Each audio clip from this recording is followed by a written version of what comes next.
Welcome to Prime Time, everybody. I'm your host, Hunter Chambers. I'm joined by my co-host, Chad and Carrie. How's it going, guys?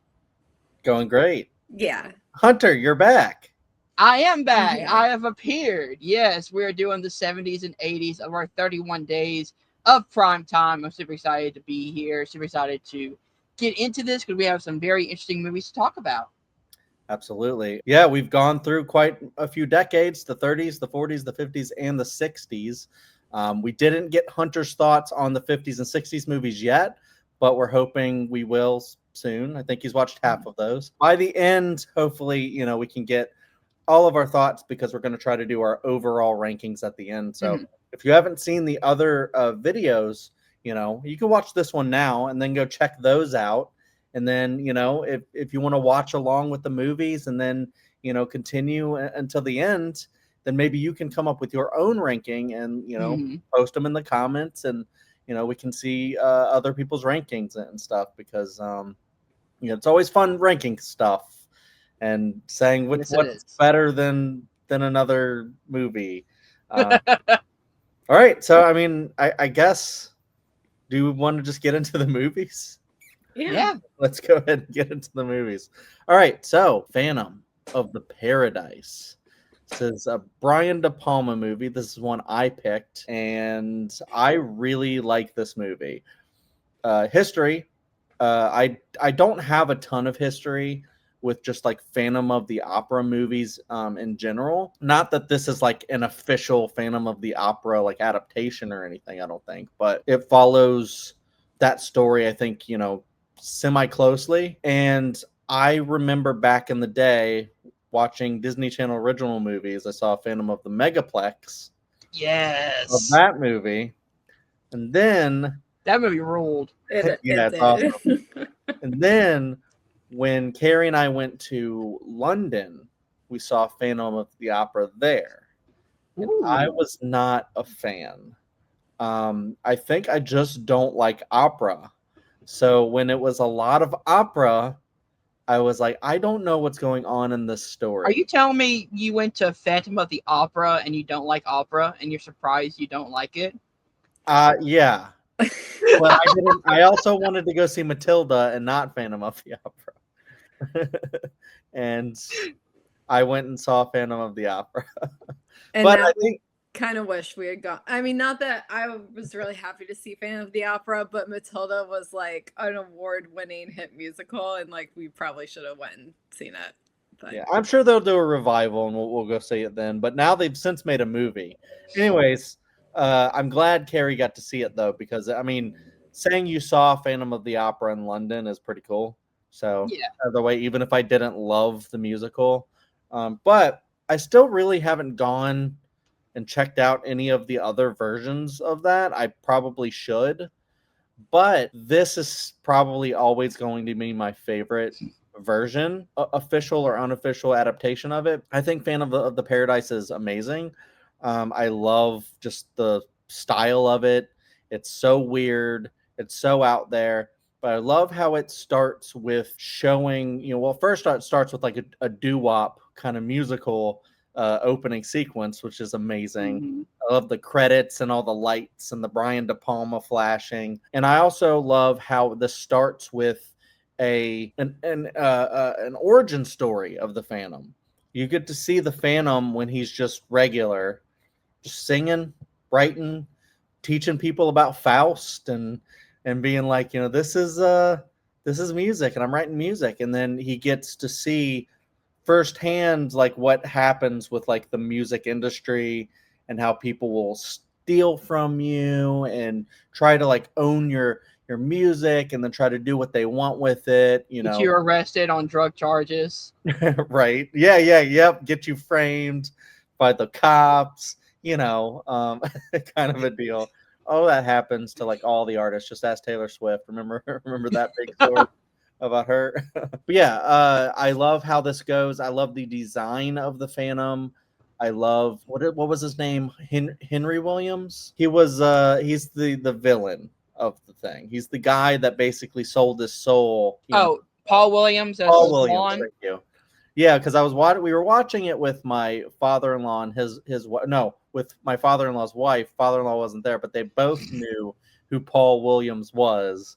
And I really didn't, but I knew he's the villain in, Phantom of the Paradise. I think he's great.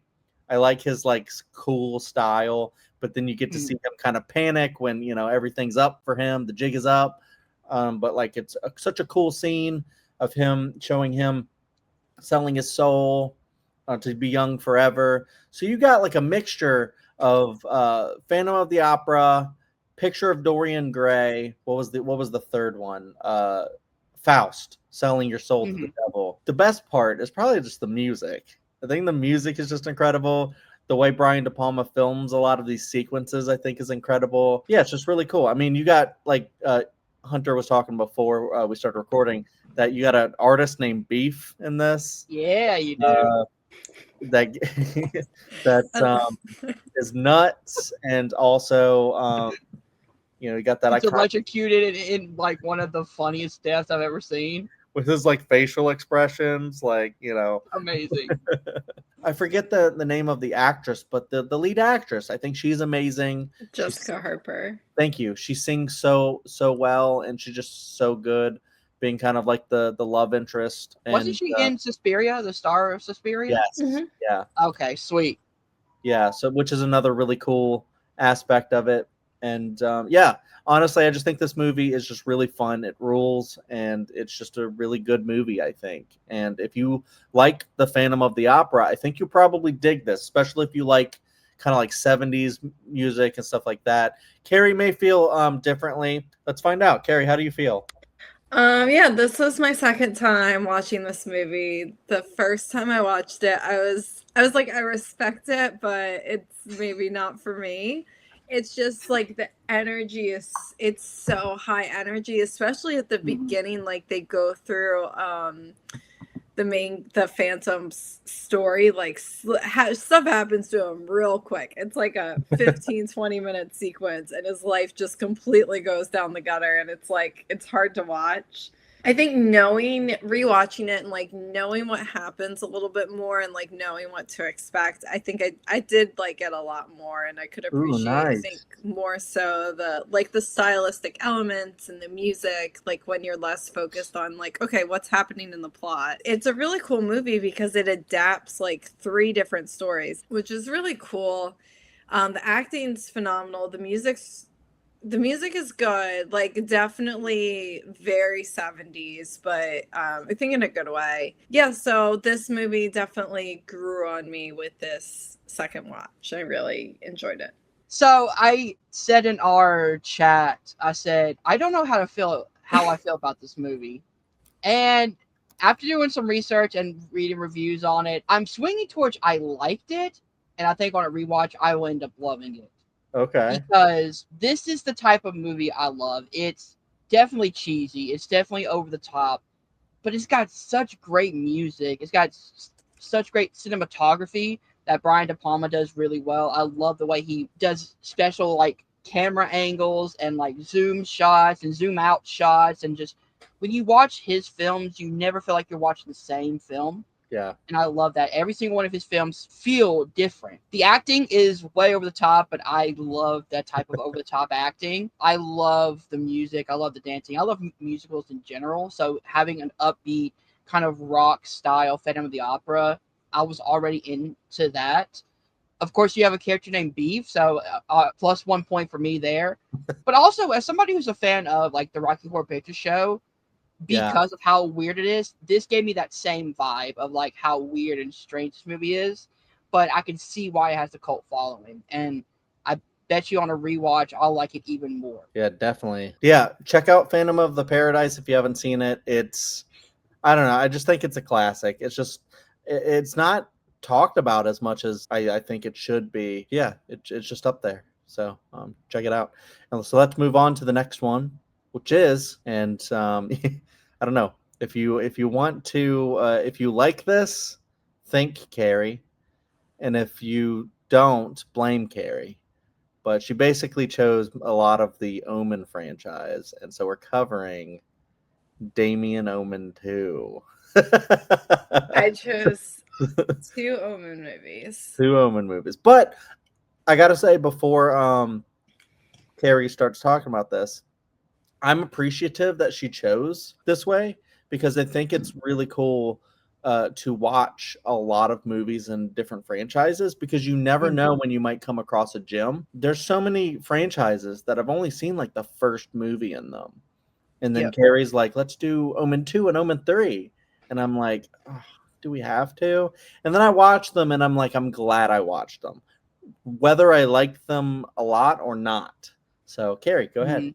Yeah, so The Omen, like the original one with Gregory Peck, is like one of my favorite horror movies. And it's one that I had like basically access to 3 horror movies on VHS growing up, and The Omen was one of them. So I watched it a lot. But I've never seen any of the sequels. But this one, I kind of had zero expectations going in because I kind of had heard it was bad or had never heard anything particularly good about it. I don't know. I was kind of pleasantly surprised though. Like, one, the score is good. It's Jerry Goldsmith came back to do the score for the second one. It's still really good. I think the acting's pretty good in this. It's like, I don't know, a solid, well-made movie. Certainly I think some things could be better. I feel like this movie kind of leans a bit more into like the final destination-ish nature of this, like these movies. But I thought the kid actors were good. I thought the plot was actually pretty solid with like Damien actually like discovering who he is and what he is and like making choices about how he wants his future to be. So I actually wound up I think this is actually a solid watch. Like I think if you like the original Omen, maybe if you also like Final Destination, this is like a pretty good movie for you. I've only seen 2 of the Omen films before I watched these, which was the original and the first Omen that came out last year or Mhm. I think so. 2023. Last year. And I'm also not a big kind of supernatural fan, but I don't know. Stuff with the devil and like things like that, I can kind of get into. I actually really liked this movie. I thought it was fun. It gave more answers to what the original movie told us. But as Carrie said, it was more of Damien finding out who he actually is because I don't think he knew in the first one. He was too young to understand it. Now he's Maybe. old enough to understand who he actually is and what that power can do to someone at such a underdeveloped age. I think is really cool. I think the acting is really good. I don't know, maybe because I watched 2 and 3 back to back, I just don't remember a lot from this one, but I do remember the ending, which I absolutely loved, with the mom turning on the dad, and like the big reveal of, oh, she's under Damien's curse or hypnosis, I guess you want to Yeah. say. But this movie is actually solid. I really had fun with it. Yeah, I mean, I can follow that and say that. Yeah, I think it's a very solid like continuation. I liked it more than you would expect for Omen sequel. Mhm. Just thinking that like the Omen is just a solid movie that or I should say great movie to be honest, that maybe shouldn't have had many sequels. But I will say it's interesting to see where they go with it because I'm somewhat of a religious person myself, mostly agnostic these days, but being Same. interested in like religious stuff, like I watched the 10 Commandments this year, and Mhm. I found that fascinating of a movie. Not a horror movie, but well, maybe it's some people's perspective it was a horror movie, but this movie is definitely a horror movie. It definitely has religious stuff in it, and I just and the whole series. The only thing is watching through because Carrie and I watched more than just Omen 2 and Omen 3. We've like been watching all of the Omen movies, and Hunter's trying to Mhm. catch up with that too because we're gonna do a ranking over on my other channel, Cinema Chad. Go over there and check that out when it drops. And just kind of watching all of these, in some ways, it feels like you're always watching the same movie because you're Mhm. always watching the movie and you're getting like the same kind of information. It's always something with Damien. He's got a dog protecting him. Something about people realizing that he's got 666 in his head. Something about he's learning his powers, and he knows his powers, and he can manipulate people to do crazy things or harm themselves. Also, he can get to like a position of like political power because he is the Antichrist, and that's kind of foretold that people will trust him, the Antichrist, and will kind of see him as a big influential figure, and they will think of him as like a near like Messiah like figure. And you see, as you go through these, that they get he gets like worshipers and stuff like that. But here it doesn't go that far. Here it's just he's got to cover his tracks, try to get people to follow him, and then when they don't, he kills them like his brother, which is a very sad and kind of intense. Yeah, that scene was sad. Yeah, and just seeing him kind of go through adolescence, because in this movie particularly, it's really cool because you almost feel for Damien in some ways, because he's realizing who he is, and he kind of panics a little bit when he realizes like what his destiny is, and he's just kind of like, wait, what? And that's really heavy to be like, yeah, you're the spawn of Satan, by the way. You were born of a jackal. Yeah, right. Your mom is a jackal, which I they do kind of change that in the first Omen. But I don't know. I did enjoy this movie being an Omen sequel. I don't think it's great, but I would actually say this is good. I like this one. You are right, though.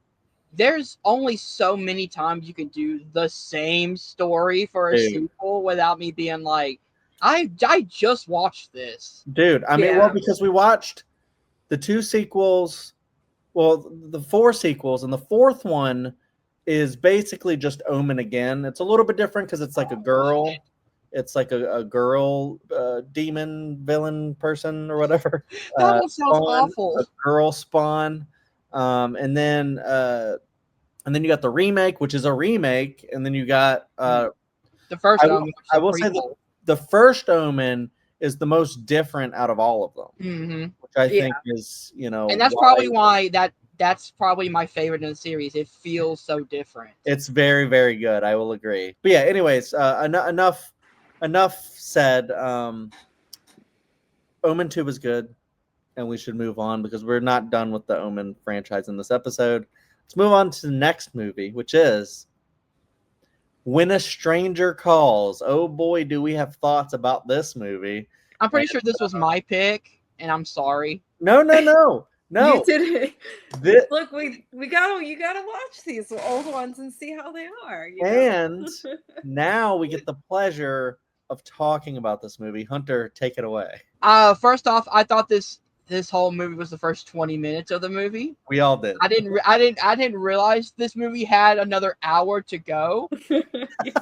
I think the opening is great. I think it's one of my favorite opening just sequences in movie history because, well, one, we always think of this movie, we think of that opening. We think of how iconic it is. It's built such a great intensity of like the phone calls happening every so often, not in a row, but you get them every so often on screen. And then you have the babysitter, you have the why haven't you checked the children, which is very creepy, a very creepy voice. And then the big reveal of, oh no, the call is actually coming from inside the house, and the murder of the children happens. And that's if that whole movie was just that, it'd be great. We have another hour of this movie, and that's kind of the problem. Is like, I don't want to follow a non-police captain anymore. Like, I don't care. And you give us a brand new character to kind of follow. I get it. You're trying to, pay homage to Psycho. But Psycho tied it into somebody who was relevant. That was the sister. So we had somebody to follow. This one is a completely different person. I don't care about any of these characters. They try to make me feel bad about the child killer, and I don't. And then they make the PI going after him. Somehow on on the same level as him because he just ends up going crazy. I don't care. The first 20 minutes is great. The rest of it you can just forget. No, I mean I can't agree with that more. This is, I mean, I don't know if you don't get movies like this or like Black Christmas, you don't get movies like Scream later on that will homage these kind of tropes of the killer calling, and it's really creepy. And I agree. I mean, I think I think even like the 20 minutes like went on a little long of like him continuously calling like, if you check the children, and it's like maybe like once or twice is enough, but I think it happens more than that. And I was like, where is this going? And then, there was kind of like a bombshell that was dropped that was he actually did kill those kids. And which is scary as hell, and just like, makes me just kind of like scared thinking about it. And I remember Carrie, like, when that happened, she was like, oh shit, or something like that. Like, damn, Yeah. kind of a deal. Because you don't think it's actually going to happen. Or you And think maybe they he's actually go deeper by explaining. There's a scene where the cop is explaining what like happened, how he did it, and he was like that he just used his hands. Yeah, I know. Yeah. Which is insane just to even think about. But the horror of that aside, I agree. I think that is a solid sequence to start. And then after that, it just goes completely downhill. Like the dude escapes, and you got this like kind of oafish cop that doesn't really know what he's doing, but he wants to like kill this guy, and he's just not good at anything. You said something so funny, Chad. You said that they should have the Halloween 5 or 6, the cop. Yeah, Halloween 5 with the clown noises. Yep. Yes. Yeah, because that's what it is. But this isn't a horror comedy, so no, it doesn't seem like it's like self-aware. It's just dumb. It's just this movie goes on so long, and I don't even think it's that long of a movie, but like it just feels like it's so. I think it's right at 90 minutes. Yeah, and it just feels so long because nothing is happening. Like the guy escapes, and you're following him, like the killer, and it ends with him like bothering people, and then at one point he's like sitting there like naked and crying, and I'm just like, what am I watching? Like, I don't care about this character. He's just the villain of the movie. Like, compare this guy to like Michael Myers, and I'm like, why am I following this? And then there's no tension between like the cop and the it's not like Heat where there's like tension between the cop and the bad guy or whatever, and you're just kind of like waiting for that epic moment where they meet, and then they they go, I'm taking you down or something like that, or they meet and have to shoot each other or whatever. There's like one time where he does, and he like tries to throw like what was it, a dart or a needle or something at him, and he completely misses, and then the guy's hiding in the garbage, and he like bangs on it, like, damn it, he's gone. He's hiding in the garbage, I think. And it's just like he's literally, you can look and see where he is. Yeah. And then at the very end, when we finally get, and I was excited. What's her name? Carol Kane. Yeah, we know her so much from like later movies, like Scrooged, and from Kimmy Schmidt and stuff like that. Like, she's in a lot of stuff, and I was excited to see her. And she was in very little of the movie. And then when she returns at the end, like, her and her husband are just making the worst decisions, and we're just like, go home immediately. What are you doing? Let me leave my son with a babysitter, knowing what happened in my past. Not only that, but when the phone call happens, I'm not immediately rushing out the door. I'm not having a meltdown in front of people. Yeah, just sit there crying on the floor, like, what you already know what he's capable of. He escaped, or maybe you don't. And then when you finally realize, go home immediately. Like, or call the cops. Like, who did she call? The babysitter? Yeah, she called the babysitter and told the babysitter to go check the kids so many times. I don't know. It's just, it was very tense at times, just because I knew that, like, because they showed her like cute children, and I was like, they kill those children, I'm gonna be so mad at this movie. Luckily, that didn't happen, so I was only annoyed at the movie, but I wasn't mad. I was mad because they killed other children, though. That made me so upset. Can also bring up the fact that why wasn't that ending where she comes in the entire movie? Yeah. Why not have her and her kids be the one in danger, Yeah. and then you have a cat and mouse game of him escaping? Yeah, just be the main That's what you need to do. Yeah, I agree. Carrie, do you agree? Yeah, I agree.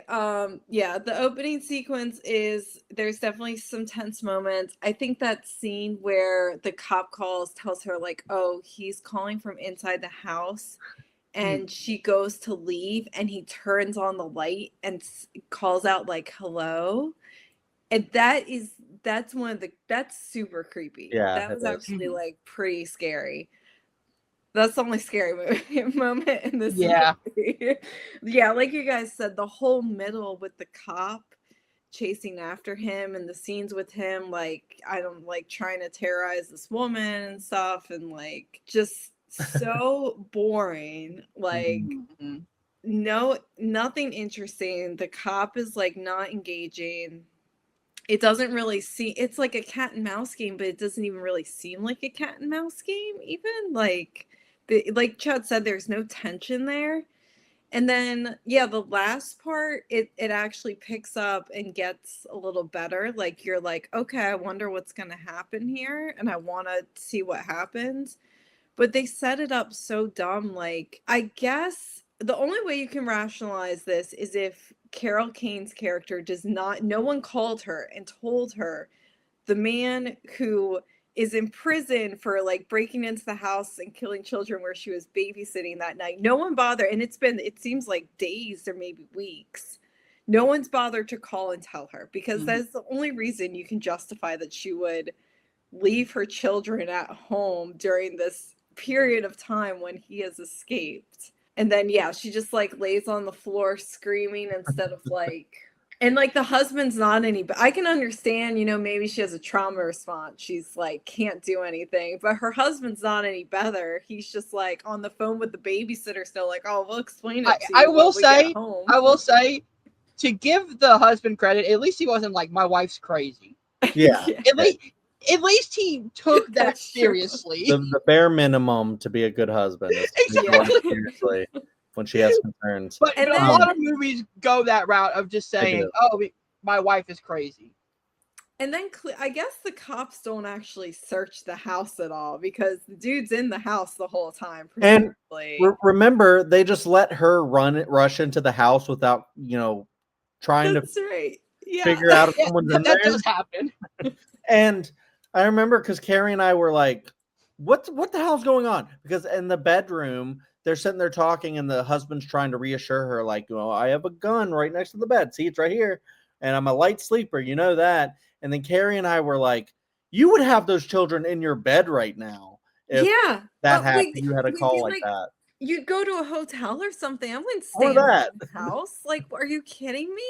Yeah. Like, and then I did like the part though that she like couldn't get to sleep and she stayed up and she kept like wandering around and searching the house, because I was like, yeah, that's very realistic. If that happened to you, you would not be able to sleep. Like, if that character fell asleep that easily, I'd be more mad at this movie. Yeah. Well, and then she also finds the ice cream bar, and then she knows he's in there, but she still doesn't like call the cops in. And I'm just like, at that point, I'd be like, okay, I know I don't stock these ice cream bars. Like, and my son doesn't eat ice cream in bed or something. I've never seen these ice cream bars. All right, so okay, we've all shit. I love seeing angry Carrie. It's so fun. It is really fun. But I also want to check this out. After Dark Magazine, watch more movies, please. Yeah. Yes, please. All right. If that's the most terrifying movie you've ever seen, watch Terrifier. That's all I'll say. Watch Hereditary. There you go. Watch Sinister. There were watch any horror movie that came out before this. Yeah, there's scarier movies came out before this. I agree. Yeah, 100%. White Christmas is 10 times scarier than this one was. I agree. Yeah. Oh yeah. All right, so let's move on to, and this one is one that we've had thoughts about as well. Ooh, yeah. Brian De Palma's Dressed to Kill. This is a very interesting movie. I didn't know really what this was about. I thought it was just as, Hunter describes it, a horny movie. I thought that's like, I thought that's what it was, like, primarily, but that kind of like a thriller. But I didn't know both how brilliant this movie would be, but also how misguided this movie would be. And I know, like, Hunter has since done some research, but I know at one point he had the same kind of like thoughts that we were, like, kind of conflicted. Like, this movie, like, I just love Brian De Palma as a director. I don't think I've hated or disliked any of his movies that I've seen. Dress to Kill, I was just so into it. And I was like, what's going on? Like, yeah, I was kind of weirded out about like the shower thing. It was like she was, naked in the shower watching her husband shave, and then the guy appeared behind her, but she was having some sort of fantasy, like dream fantasy. That's what it was. Okay, I was like, where did that guy even come from? Yeah, I think that's what it was. And then you can see that she just wanted to have like some sort of affair, like excitement. And then she goes to, I guess, an art museum to, this scene I really loved. Yeah, to pick out, I don't want to say prey on people, but like, pick up, eligible affairs. It's not mistresses, misters. Yeah, this whole, you can see how he shoots all this stuff is just so incredible. You go from When a Stranger Calls, that has barely any tension at all, to something like this that has all the tension, where it's not like no words either, but it's like she sees this guy and he looks at her, she looks at him, and he looks away, and she's like, he looked away from me, and then I must not be his type or something, but I got to follow him because now I'm really interested in him. And then she follows him, he follows her, and she drops the glove, he picks up the glove, he touches her with the glove. This is a good way to do a cat and mouse situation. Yes, yeah. And then he walks away, or she follows him outside, and he gets away, and he stole her glove. And then she's like, I guess I don't need this glove, so she throws it away. But then she sees the guy in the car with the glove. The little hand with the glove. Perfect. She gets in the car, and then they start making out. It's hot and heavy in the taxi. The taxi driver's like, oh, okay. The taxi driver is a big perv, by the way. He tilts that camera, that mirror. And then you get to see a hand come in and snatch the other glove away, and you're like, whoa, who was that? It's just like a brilliant, like, and then not only that, but she has sex with the guy. Then she leaves her ring there, and I remember Carrie was like, this woman, like, she's like making so many mistakes. And then you're like, how's she gonna get in there and get the ring back? Oh, she's dead. She just got killed in the elevator. And then you're trying to figure out what the hell just happened with that. That person's dressed up, kind of weird, has like a blonde wig, and what is this? Is this a Giallo film? It's kind of like, what I was thinking. Like, this is very mysterious. And then you have the guy from not Brian De Palma, but Brian De Palma-esque, because he did Carrie, but from Christine, the guy who played Arnie Cunningham. That's where I've seen that guy before. Yeah, he's her son. And then you see that he's basically a genius, and he's showing up trying to find surveilling the cops, trying to figure out what actually happened, because they're not going to tell him anything. And the way they show him, looking at like both in front of him and behind him and listening to everything and paying attention is just so brilliant. I'm just like, this movie is just directed so well to give you all the tension, so much information without, using words, and you're just listening to the conversations. Another shitty cop, by the way. Yes. And shoot, I'm on a roll, but I'm losing it. It is the time when, yes, there's the moment on the subway when you see, because you have the sex worker who is being, pursued by the killer of the woman from earlier. And then you get to see her son coming in and saving the day. And it was almost like a cheer-worthy moment. Like, Carrie and I were cheering, like, yes, because we thought that she was going to get killed and stuff. So all of that being said, this movie is so brilliant. And I know I've talked so much about it, but this is a movie that I really, really like. But it does have that asterisk by it that you cannot get away from unless you just don't care, which I think is terrible. It's very dated in its views on trans people and trans identity. And I mean, I love. This is a big spoiler for the movie, by the way. So if you want to watch it, I mean, I've already spoiled a lot of it, but the big spoiler is, and just fast forward. I'll have chapters, so just skip ahead if you don't want to know. But the killer is none other than Michael Caine. Michael Caine. He is apparently transgender, but they use outdated terms for that, and then they also like how they explain who he is, what his identity is. They even go in detail talking about how trans people have surgeries, and that was very uncalled for. And it's just all very uncomfortable because it's someone who wrote this movie from back in the day when they didn't understand really, trans identities, and it wasn't as evolved as it is today. And there's still a lot of people who still don't understand.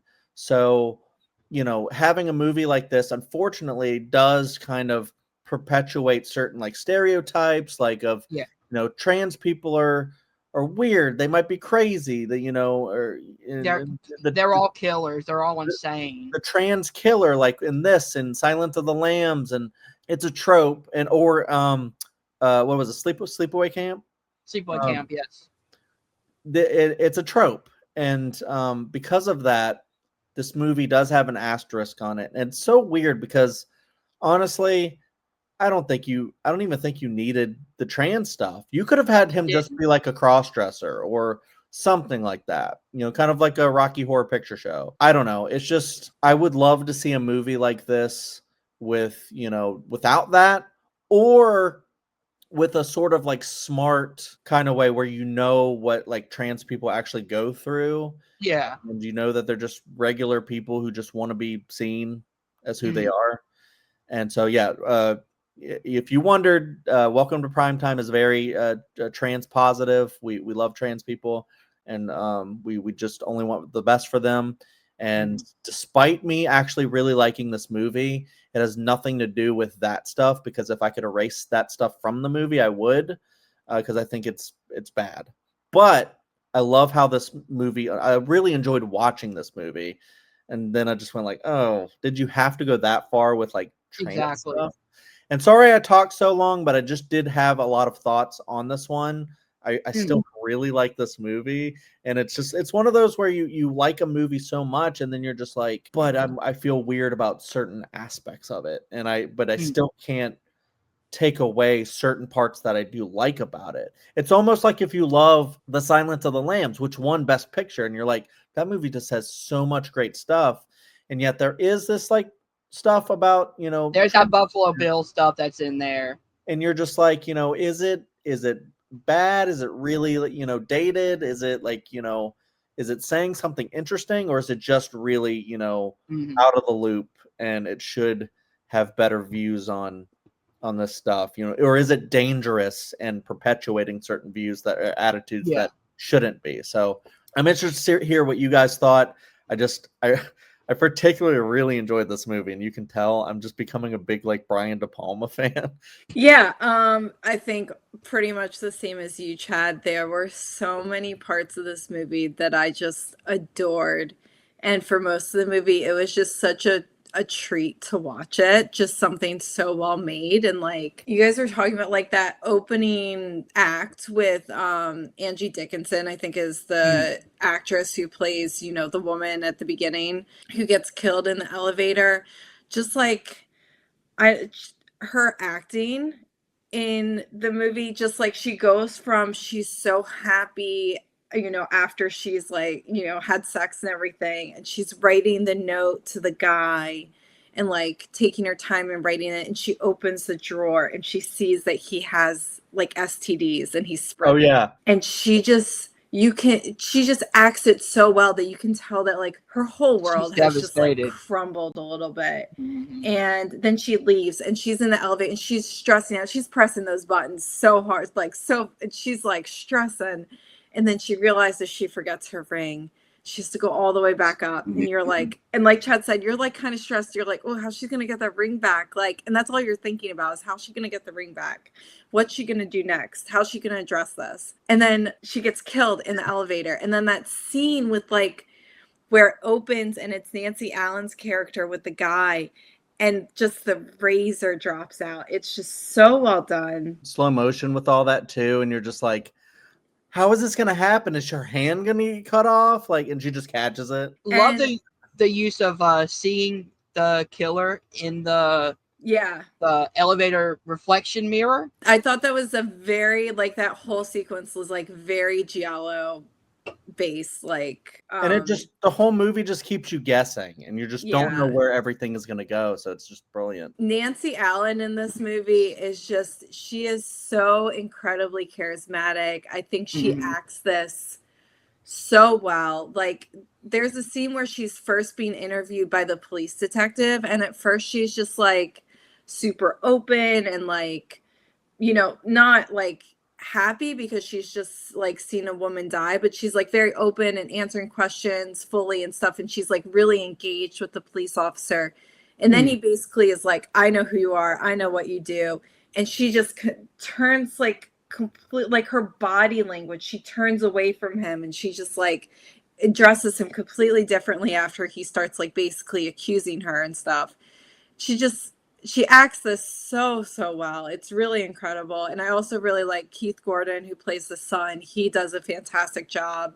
Like Chad said, the two of them just make such a great team and you're just rooting for them the whole time. Yeah, like you said, Chad, it's so outdated. It like with the killer being Michael Caine and I do want to add, I think Michael Caine's performance is great. He seems like just a regular like therapist kind of a person, and then like at the end when like he's playing a game with Nancy Allen's character, and you see that little smile that appears in his face, and I'm like, Michael Caine, brilliant! Oh my god. Well, yeah, I'm gonna say like this, I think movie like has and perpetuates like I think a fundamental misunderstanding of what transness is. Like it treats Michael Caine's character like that character has a split personality. Yes, it does. And that's not how transness works. And then, you know, other movies like Silence of the Lambs, which I think is still, I think now looking back at it now is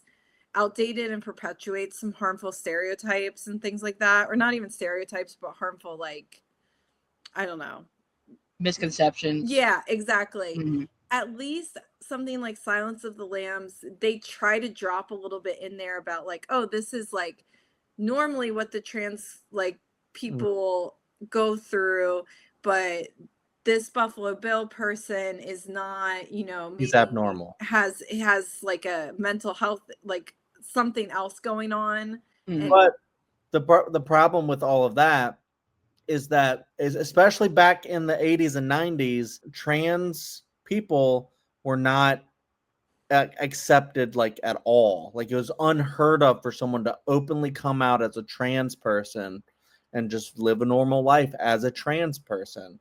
And today that's way more accepted, but still like there's like a stigma against it, and we're still have so far to go to actually have that be accepted. We still have the witch hunt going on. So to have like you can have like a non-trans person be a killer, and then no one's going to be like, hey, that, you know, a non-trans person, it's not a stereotype against non-trans people, but if it's, you know what I'm saying, right?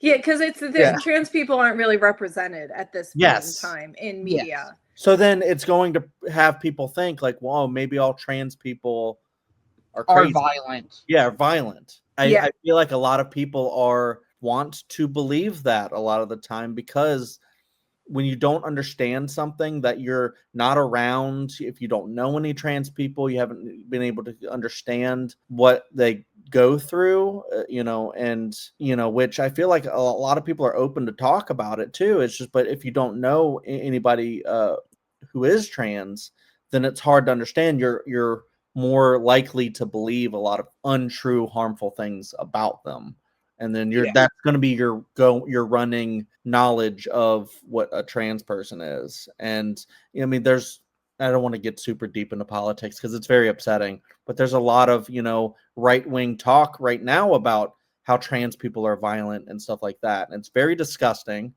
Mm-hmm. And, it just, when you have movies like this, it does make it harder. Yeah, and this movie really does nothing to try to explain what transness actually is, or anything like that. Like Chad said, there's so many things I really liked about this movie, and if you could just like take out that aspect of it, I would love it way more. Dude, but that is a fact of the movie, and I do think, like, looking at it today, the entire movie does kind of, personally for me, like, suffer from it a little bit. So. You could have had, if you wanted it to be like a dissociative identity disorder, just have it be that. Yeah. You could do that. I mean, that's also still like, well, someone who has dissociative identity disorder is not necessarily going to harm someone because of it. So you could have like that debate even still. Or you just don't have it be a personality thing. Just have it be the therapist, when he gets aroused, he gets angry. Yeah. And he lashes out. And he just happens to, that's his costume, is dressing like a woman, and that it's like the best kind of way to disguise yourself, because then people are going to expect a woman and not a man. I think you can get like that whole giallo type crazy thing without invoking trans stuff. Because I'll agree, that would have been a better way to do it. Maybe still not the best way, but like a better way. I'm not claiming to be a great writer here, so I'm not either. I'm definitely not. I don't know the best way to fix Dress to Kill so it's less dangerous and upsetting, but you can tell just how good this movie is otherwise, that we care enough to talk about this. We don't even want to try to fix When a Stranger Calls, because that movie just been hot. But this is just so good, and yet has a blight on it, and we can all tell that. Like, I may be the person who likes this the most out of the three of us, but even I can tell that, like, man, this movie would have been so perfect if it just had been a little bit more conscious. But I can't say, I can't make excuses for the past, because even still it's wrong even in the past, but they didn't know, which sucks. That if you have an incorrect, misguided, as we've said, view of something like trans people, and then you write it down, and then you film it, and then it's just in celluloid out there, and you can't just go now, 20, 30, 40 plus years later, just like, you can remake it and not have it be. I mean, I kind of agree with that. We do have to look at the time, but also, if Brian De Palma did not know the subject he was building his villain around, I don't think he should have written about it. Yes, exactly. Yeah, because that's a great point. If you're going to write a story about an idea, about a person, about a gender, then do your research on it beforehand, instead of filming something and then making an apology behind it. Yeah. I'm also just not educated, because none of us grew up in the 80s. So we don't really know how it was then, to think about like trans and stuff. And I'm so glad that I live in today where it's more accepted, because, it's just sad to think about times when people weren't. And then now, I just hopefully, in the future it will be more accepted and stuff like that. But I was doing some research, and this is what I found on the subject. Some say that the movie's plot relies on a killer who is a psychotic male transvestite, which the activist group Women Against Violence in Pornography and Media argues unfairly makes all sexual minorities appear sick and dangerous upon the film's release. Bad trans objective. According to the film scholar Karl Keegan, the film is an example of a bad trans object media that is stigmatizing, stereotypical, or disrespectful to trans people. I think Chad said it perfectly. Why do you need the villain to be trans? Like, why was that an important aspect of the story? Because nothing leading up to the big ending made it seem like that was going to be a big part of the story. That just came because it was, oh, it's shock value. It's a man dressing up like a woman. That isn't that crazy? They put him in an insane asylum, and I'm like, that doesn't look good either. I forgot about the insane asylum part, and honestly, Yeah. I would have ended the movie right before that. I just would have ended the movie right before that. I didn't even think he escapes and then attacks again.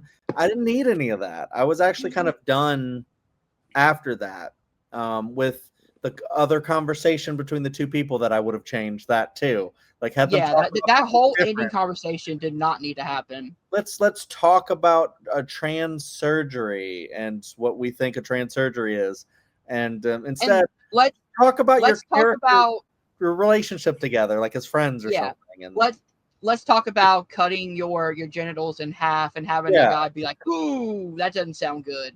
Yeah. It's used entirely for shock value, like, and as a joke, because the woman is sitting there, it's like eavesdropping on their conversation, and like is clearly disturbed. And I was about to say that, it's like, what are you talking about? What? Yeah. Kind of a deal, and it's just like, guys. Anyways, I feel like we've talked about this a little. Hunter, do you have any more thoughts generally on the movie? Oh, I forgot that he didn't actually. The movie itself is great. The aspect of it being a giallo, I really like. The ending makes it pretty much plummet for me, because now they say an ending can ruin your enjoyment of the movie. This actually did that for me, because I was loving everything up till let's do it because of shock value. Which I think if you have to do something for shock value, especially in a movie like this, which I think the movie was really well written up until that point, I don't know why you even made it like that. Like, I'm just questioning, like, the logic of, like, let's make this really good movie about sexual frustration and, affairs and where they come from, and even some talk about sex work and, like, someone being proud of that, and then you immediately go to, oh yeah, trans people are bad. They're killers. They have split personality. Like, the one thing that made me so mad was when Michael Caine's male character gets aroused, the female side gets murderous, and I'm like, there's no female side. There's no black and white. There's not.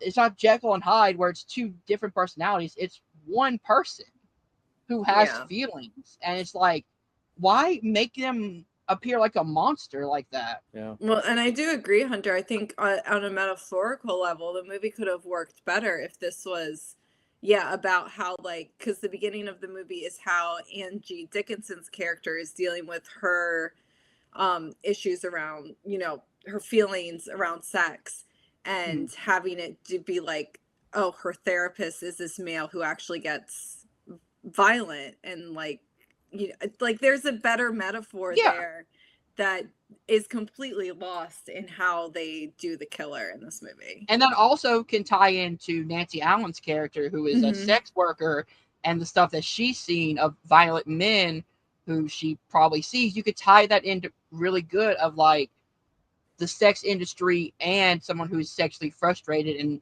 what that balance could do for each other. Yeah. Like, that's a much better ending to that movie. Yeah. Yeah. Well, I think we have exhausted. I mean, there's more conversation, I'm sure, that could be had about analyzing this stuff and whatnot, because I do think there is some good themes and stuff in here that just are, totally misguided, like we've said. But let's move on to the next movie, which is Omen 3, The Final Conflict. Not sure how much more conversation we need about the third movie, but let's talk pretty about much the same movie from the second one. This is so fun because we have each in this round, like this video started with our, like the person who picked the movies is starting the conversation Oh about it. yeah. I think that's Good very point. fun. And we're going like in an order, like Mhm. Chad, Carrie, Hunter, like, so, okay.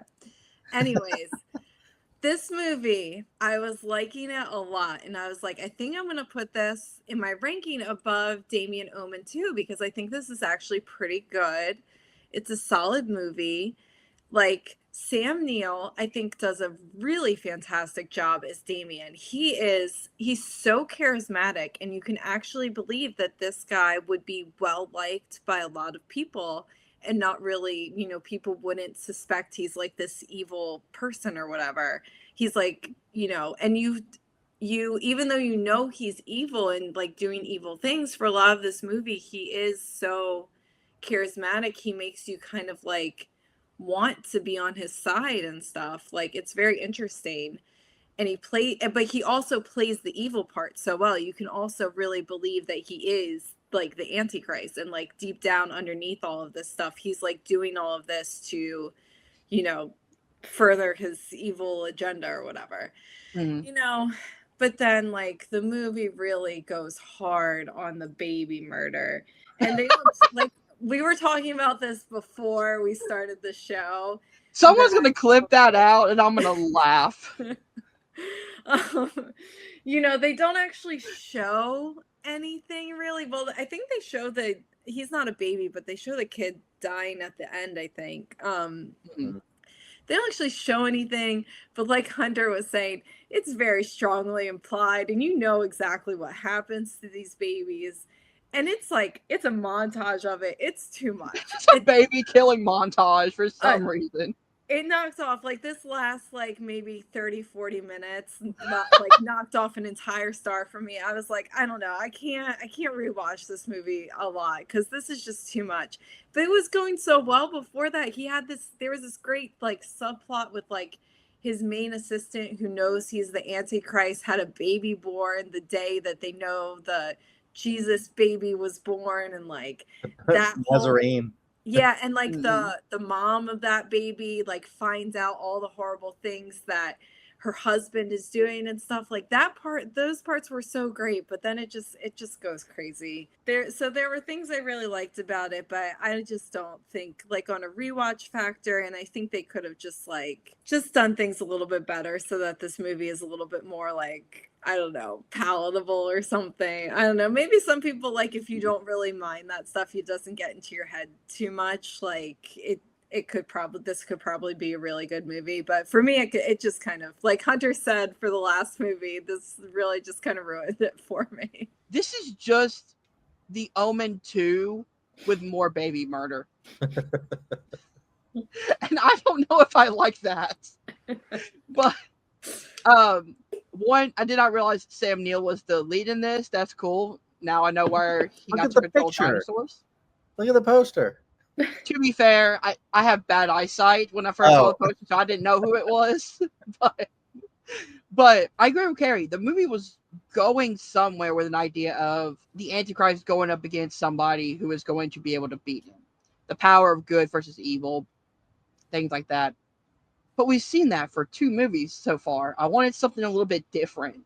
I wanted something more than let's play the beats of what Damien can do. I wanted something that was Damien going for president would have been awesome. Because having him build a campaign around follow me would be really cool. He was trying to get there. He was trying to get there, going towards but it, but we didn't get to see that. And that's a movie I want to see. I want to see Damien like what would his presidency run look like? I think it could have been cool if the Omen 3 would have ended with him With him as president? Yeah. Yeah. And in Yeah. Omen 4, you could have had him, I don't know. Yeah. No. Yeah, I can see that. But I kind of agree with Carrie as well, where it's like, I don't need to see a montage of babies getting murdered. Like, I understand what the story is, and I understand what the logic is, but just show one where they cut off the oxygen, and then that's it. Then I'm good. I understand what the story is. I don't need somehow a kid who's under Damien's control kicks a ball into into the street. Somehow the mom lets go of the buggy and the car gets run over by a car. I don't need to see that. That feels like a Final Destination death. It's like one thing happens to another. I didn't need to see all this. Just give me one example of it, and the audience is smart enough to understand what you're going for. Mm-hmm. But I just that kind of ruined whatever the movie had for me as well. I mean, or you could have just had it be a simple line of all the Nazarene, Yeah, or whatever. Yeah. No, I agree. I mean, I agree for the most part. I do think it's like a little more interesting. Like, I think there are some interesting aspects to it. I do agree. I think Sam Neill is good in it. Although he always kind of felt like a little bit evil to me the whole time, but I think it's because I knew he was Damien, and I was just waiting for him to like go hardcore. And yeah, I mean, we do play the same beats. There's still like the dog. He's still like, causing people to get killed or kill themselves. But there was like a strong, following that he had. Like, he had a bunch of worshipers and followers that he spoke to. He was doing that Antichrist thing where he's getting in high political office and getting people to follow him and all this stuff. There was the cool kind of subplot of the whole faction of priests who are like going to try to stab him with the knives, with the 7 daggers. Yeah, Carrie and I were like, does he need to be stabbed 7 times? Oh no, Yeah. once. No, in the prior 4 films, it definitely is. He needs all 7 now. And then it was just like they just all kept missing, and like the one guy's like on the scaffolding gonna stab him on the TV, and then he like falls and like it becomes a comedy at one point. Everyone's just falling over each other. Whoopsie daisy as he falls. If you add that in post to him falling from the scaffold, like whoopsie daisy. Some sort of like sound effect of him falling, it does become a comedy pretty quickly. Yes, it does. Despite one of the worst sequences I've ever seen, just of there's a lot of like in like our 31 days here. I feel like we've picked a lot of movies that involve like children getting hurt, which as parents, it's really rough. There's so many times where it's just like, oh, the next movie is not going to go better for you guys. Yes, agreed. Yeah. Agreed. Like I said, but I do because I love like religious stuff in like horror movies a lot of the times. I did think it was kind of cool how it ended with basically like a whole like Jesus coming and like it was just a huge like godly visage of the Lord appearing, and it was just really cool. And then my question is, how is there a 4th movie? I thought Damien died. Well, because it's not about Damien, it's about a little girl. No, but it's still about Damien. She's like a descendant, I think, right? But it's not like daughter. This is like the next Karate Kid, but with the Omen movies. That's it. Yes. This 4th one goes. I mean, one, it's like a TV movie, so it's not good to be good. Oh no, I didn't realize that. It's actually kind of silly in a lot of ways. It's very silly. I'm more excited to watch it now, actually. But yeah, I mean this Omen trilogy has like a final end to it, and then the 4th one, it's just kind of an offshoot. And then there's a remake, and then the first Omen as a prequel, which I thought was really cool. But yeah, it's an interesting franchise, and I enjoyed watching these 2 movies, despite the scene that we hate. But other than that, yeah, I found it pretty interesting. Thought Sam Neill was interesting too, and yeah, I guess we can move on to that final movie, Stephen King movie. Pet Semetary. Yeah. Don't go down that road. Hunter, did you go down that road? I did. This is actually on a rewatch. It's probably in my top 5 of Stephen King adaptations. Nice. Just because I love how not only scary it is, because Gage is a very scary villain. He's also somebody who like can be very adorable, and you're like that's where the trick comes from. Just the acting I think is really good. I think Fred Gwynn is as the neighbor is incredible. It gives a very like eerie and very cool style to it, where the atmosphere is very dark and gloomy, but it feels perfect to watch on a fall night or like a Halloween night. This is a perfect Halloween movie.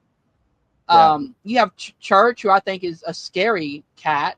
He's Good absolutely boy. scary. Good boy. Good boy. One of my favorite lines, "No fair."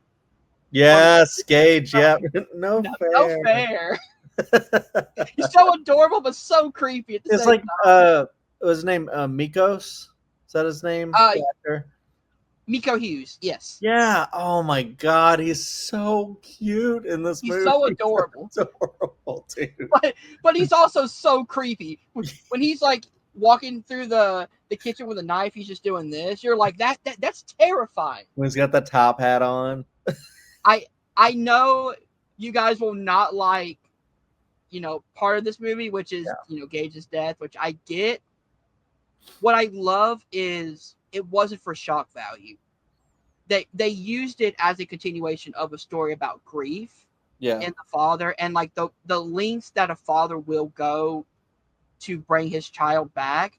And I love that they didn't just kill off Gage and then just do a completely different movie, or just flew through the trauma period. Like, we actually got to experience our main character grieving for his son, and you got to see him going through the different emotions, the different stages of grief. And then, which is kind of the whole point of this whole movie, is the stages of grief. Even the ending is acceptance. He accepts that he has to let his son go because he's not around anymore. You don't want somebody who's not in control of their body to just be here for your benefit. Sometimes So dead. I sometimes that is better. Exactly. Like, I love this movie. Yeah. I agree. I love Stephen King. Stephen King is my favorite author. I have Carrie to thank for that. I probably said that multiple times, in my streaming career, is that Carrie like was reading Stephen King, and then I started dating her, and I was like, oh, what are you reading, kind of a deal. And I borrowed her Stephen King books and just started reading them and fell in love. And Pet Semetary, I feel like, was one of the first Stephen King books that I read that I just loved, and I was like, this one is scary. Oh my God, this one's crazy. And yeah, just really loved the book. And I think the movie is a pretty good adaptation with some flaws. I mean, I think Dale Midkiff is not the best at acting in the movie. And also, I do think it's very effective in a lot of ways, especially now watching it differently as a parent. It is a very rough movie to watch in parts. Especially like, Carrie and I had to work together to be like, all right, let me know when that scene's about to come up. We're just going to skip right over that scene. But it's like one of those things where it's like, he's so adorable. It's like, why did they have to write him so little? Like, he's like right at our son's age, basically. Isn't he the same age in the book as well, or is he older in the book? No, he's the same age in the same book. age, but like, okay. Just in general, it just makes it bad. It's you bad. don't have to see it when you're reading it, and when you see it, it's a little bit different. Like when you see him going to dig up his son's body, and then you see him holding just this little child. It's just, I mean, I will say it's like very effective in what you're trying to get that emotion out, and not saying that like an older kid would be any less tragic or anything like that, but I don't know, it's just something with me and having like a very little child, and just never wanting to see anything bad happen to him, and just always trying to protect him and stuff. Watching this movie is just a little rough Yeah. and stuff, but I don't disagree. I think it's very effective in a lot of ways. Carrie, and she'll get into it, was had a lot of great thoughts about this, talking about sometimes dead is better. It's kind of like grief is good to go through, and like holding on to things that you can't get back and stuff a lot of the times is it's But like one of also, the like, parts of life. one more thing as well. I think this movie also hit with me a different time when I rewatched it the other day, because I'm still going through the grief of my dad passing away. Yeah. So the idea of like, oh, like that's what this movie is actually about, is learning how to accept death. Like, as they say, sometimes dead is better, because I get to keep the memories I have with him, but I don't know. Like, I'm still at that kind of getting to that acceptance level of Yeah. grief. Yeah, I mean, it takes a long time, and I mean, and then you have like stuff like the story with Zelda, and that's probably, in my opinion, the scariest part of the movie, because she's just so creepy and how she like contorts and stuff. But I feel like that's probably like a real illness that people have. How that says about like family members, that like what is a life, and kind of what is quality of life, and things like that. Is it better to have someone alive just to have them, or what kind of a deal? And yeah, this is actually getting really hard for me to talk about, because it's just really emotional. So in some ways it's very effective. I mean, when Church comes back, dude, and like he's like on the bed, and like Dale Midkiff goes in there, and he's like, and he's got that just yellow eyes. It's just iconic, and you're just like, oh my god, that's so creepy. So I think like that, though, that image is what a lot of people who hate cats just have in their head. Like that's what, and I'm like, guys, we have 6 cats who are, I mean, they have their moments, but they're so sweet. Harry's laugh. But anyways, I don't Oh, know. that's great. We love cats, but We it's do. it's always fun to have like an angry movie cat that's just like, you better stay away from that cat, kind of a deal. But yeah, when Gage comes back, it's really sad, but also kind of gives me a little bit of like, okay, but now I know like Miko is okay. The actor, he's okay. No one actually died. And look at like evil Gage is so adorable, just like, come here, mommy, come here, daddy, I want to play. And so Again, I absolutely die laughing at the no fair line, because that gets me every time. he calls up the dad and is like, I played with mommy. And it's like, you know what he means by playing, and it's like, oh shit, Gage, You're like, you oh creepy no, as hell, dude. kid, you're terrifying. I like how the sign is spelled incorrectly because children made it. Yeah, yeah. Yeah, this movie, I don't know. Like, I read this book, I was very young, and I just didn't get a lot of like the messages and the metaphors in the book, and it scared me, but I didn't get a lot of that stuff. And even I think I'd seen this movie at least once before, and just I don't know. I don't think I was giving it a very close watch. But I really felt like an idiot, because this is like obvious to everyone who watches the movie, but you know, just really this watch like picked up more on the messages about how like the pet cemetery, the one where like the animals actually come back, is like a tool that the kids use to learn how to accept like the death of their animals, because like what's his name, Fred Gwynn tells the story of why he buried his dog there, and then the dog came back different and wrong, and so it's kind of like learning that you don't really want something that's dead to come back, and learning how to accept that things do die, and everything, and learning to accept that, and it's like the same for Church, right? Because Ellie is like you know, obviously she asked the question towards the beginning of the movie, like, oh, Dad, what happens if something bad happens to church? But then when church comes back, church is so different, and you can tell she starts to not really enjoy her time with church anymore because now he's, you know, like an evil cat. But I don't like, and then even the stuff with Zelda is about like, you know, Zelda not having a good quality of life and turning into, you know, a person who her family has a hard time taking care of. And oh my gosh, what's her name? Rachel, like feeling guilty that she was, you know, relieved that when Zelda passed away and stuff like that. So I don't know, like it all fits into this movie. I think the movie does like convey those themes very well. I think it's actually really well done. You know, some of the acting, I would say that's like the weakest part of this movie actually, is like your main character, the actor is just, he's not that great. He's so wooden. That's kind of the problem. Yeah, every time, every piece of dialogue is really in the same kind of tone. Same tone. Yeah. Yep. So that's the only thing. But otherwise, I do actually think this is a really great adaptation. And as hard as, like, we skipped over from the time they're flying those kites. We skipped. You're like, that's where we're going to skip it. We skipped to where they're like Rachel and Ellie are getting on the plane and leaving. That's probably smart.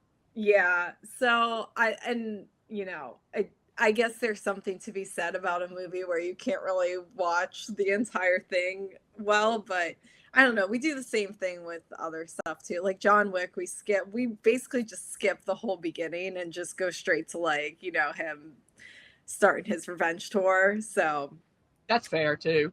We don't skip the whole beginning, but we skip a good portion of the, you know, the scene.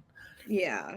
But yeah, overall, I think this is a really good movie. I think the themes are like, they're really tough, but also very, I don't know, very personal and very, like, you know, it's obviously a part of everyone's life. So yeah.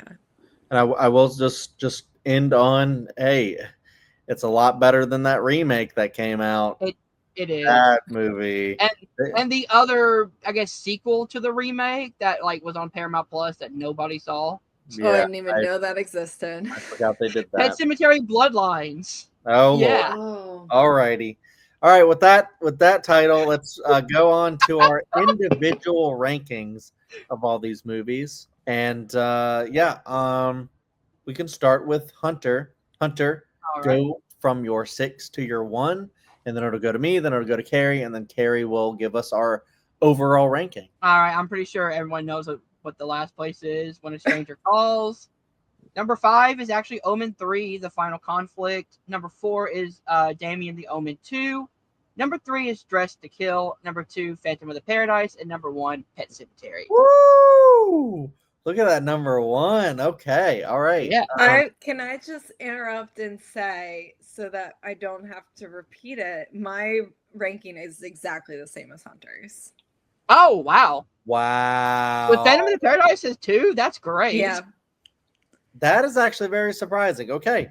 Because of Phantom of the Paradise. All right, so mine is a little different, but actually not too different. I think my top 3 is a little different. When a Stranger Calls at 6, Omen 3, The Final Conflict at 5, Damien, Omen 2 at 4, Pet Semetary at 3, Dressed to Kill at 2, and Phantom of the Paradise at 1. Honestly, until that very end with, you know, the trans stuff and Dressed to Kill, that was going to end up being my number 1. I think my ranking kind of bases on the ending of like how much I am just uncomfortable with the ending, that I'm like, I can't put it, it's not a bad movie, so I can't put it 6, but it's not a movie that I want to rewatch knowing the ending. Yeah. So I kind of was like, 3 seems like a good place to kind of balance it out. I think it's a better made movie than Pet Semetary, but you know, I couldn't just give it my number 1 because of that.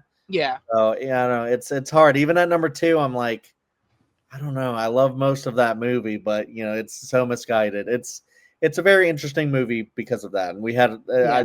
I think that was like our longest conversation that we've like had in a like a roundup type episode. I'm So pretty sure it was, and I'm glad we gave it the yes, time to discuss it. absolutely. I think it did need that. All Mhm. right, so that was our individual rankings. I think Carrie is making I the am. overall one. All Huh? right, for last place, we already know it's gonna be When a Stranger Calls. Let's go. Yeah, we had a tie, so I'm gonna start at number 5. Yeah, last place, number 5, no surprise, When a Stranger Calls. I think actually our bottom 3 were all the same. At number 4, The Final Conflict. At number 3, Damien, Omen II. At number 2, Dress to Kill. And then tied for number 1, Phantom of the Paradise and Pet Cemetery. That's so That's cool. cool. I love that actually That's because awesome. I think those are two deserving number ones for this slate. That Yeah. was really cool. Glad. Love how much we hated When a Stranger Calls, though. We really Yeah. just we really just don't like that film. I'm just gonna be completely honest. I'm doing my overall ranking. That one's dead last right now. Yeah, Same. Dead last. it's probably dead last for me as well. But Which sucks because the opening is so good. yeah. Yeah. So this is great. I'm glad we're able to get this done. I'm Mhm. glad that Hunter was able to join us. Unfortunately, if you're following the series, we meant to start all this really early and get this all done and kind of like make it to where it looks like we're watching it like a 31 days would be. But My fault, guys. no, it's not even your fault. It's just like trying to get everyone to watch the movies and finding the movies, getting them watched, and then finding time to record all together. We all work. Carrie and I have a son who can't watch horror movies yet. Yet. So it's just harder to get everyone in to do it. Mhm. But so we are going to dip into November, but I'm still very excited to talk about a lot of these and get to the rest of the slate and then do our overall ranking. And I have an idea for what I want to do for the end with our Halloween episode. And I'm not gonna say what it is right here because I want to talk to everyone about it first. Mhm. But I think I want to do something different than we did last year, something special. If we like that idea, then we'll announce it next time. Yeah. But All but right. yeah, everybody, go back and watch older episodes. Mm-hmm. Watch a lot of the other primetime episodes. We had like an award show. Check out the Shorts channel. The Shorts channel, Horror Headlines is what Hunter's been up to recently. Check out some of our old reviews. We went through like a lot of the Buffy the Vampire Slayer episodes and just talked We about have those. all 7 seasons ranked. I'm not sure if they're up on the channel yet, but I know Not we all do of have season 1. Not all of them are up, but that's a work in progress to get more of those up on the channel. We look forward to watching and reviewing and talking about more horror because it's one of our favorite things. So, Exactly. Hunter, go ahead and close it out. All right. If you guys did enjoy this, please hit that like button, subscribe to Welcome to Primetime, and remember, stay scared.